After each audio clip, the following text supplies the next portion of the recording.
شاب من إدلب تعرف على صبية سعودية عن طريق لايف تيك توك. حبوا بعض بسرعة، بس يلي صار بعدين بسبب بنت خالتها ما كان بالحسبان أبدا.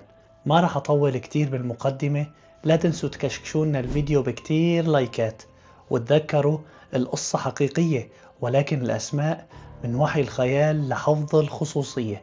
ويلا نبدأ. اسمي محمد، صح أنا من إدلب بس كنت عايش بحلب.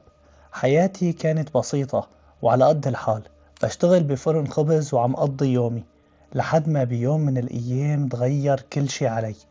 كنت طالع لايف على تيك توك مع الشباب، دخلت بنت من السعودية اسمها نجلاء وسألتني في عندكن نت بحلب؟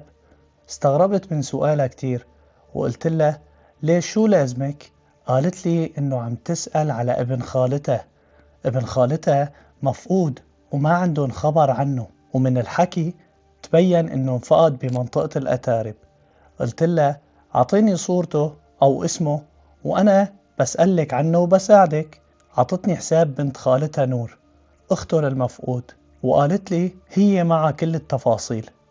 وفعلا راسلتها لنور، ومن هون بلشت القصة. بالبداية كان الحكي عن أخوها، بس شوي شوي صرنا نحكي أكتر وتعرفنا على بعض وحبينا بعض حب حقيقي.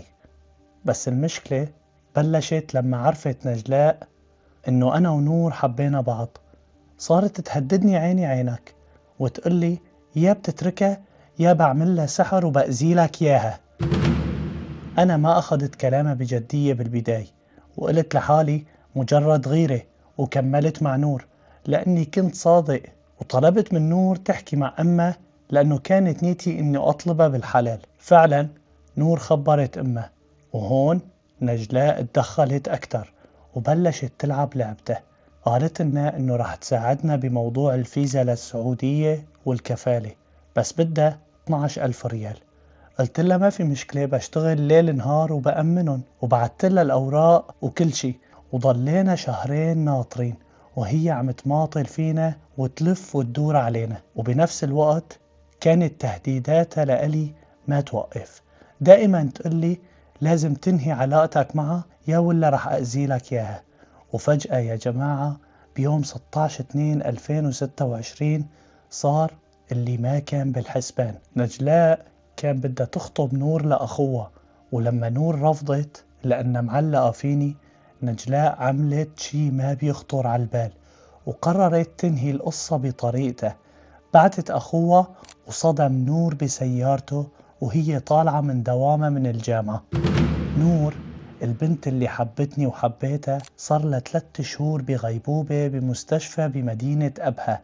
أهلها عم يسألوا مين هذا الشخص اللي كانت متعلقة فيه وبتحكي معه، ونجلاء بكل برود بتقلن ما بعرف، مع أنها بتعرف كل شي وما عم توصلني مع أهل نور لأنها خايفة تنكشف، مع العلم أنه الدكتور قال وجودي مهم لحتى نور تتحسن.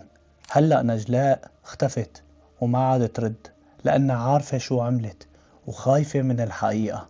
كل يلي صار كان لأنه بدها نور لأخوها، ولما رفض طلبه قررت تنهي حياة البنت. القصة لسه وجعها كبير وأنا عم أحكيها لحتى توصل الحقيقة لأهل نور ويعرفوا مين يلي كان السبب بوصول بنتهم لهي الحالة. في الختام، مو كل الناس اللي بتقرب عليك نيتهم صافية. في ناس ممكن توصل لأبعد حد بالأذى بس لحتى تحقق مصالحها. اعملوا مشاركة لحتى توصل القصة، ودمتم في رعاية الرحمن، والسلام علينا وعليكم.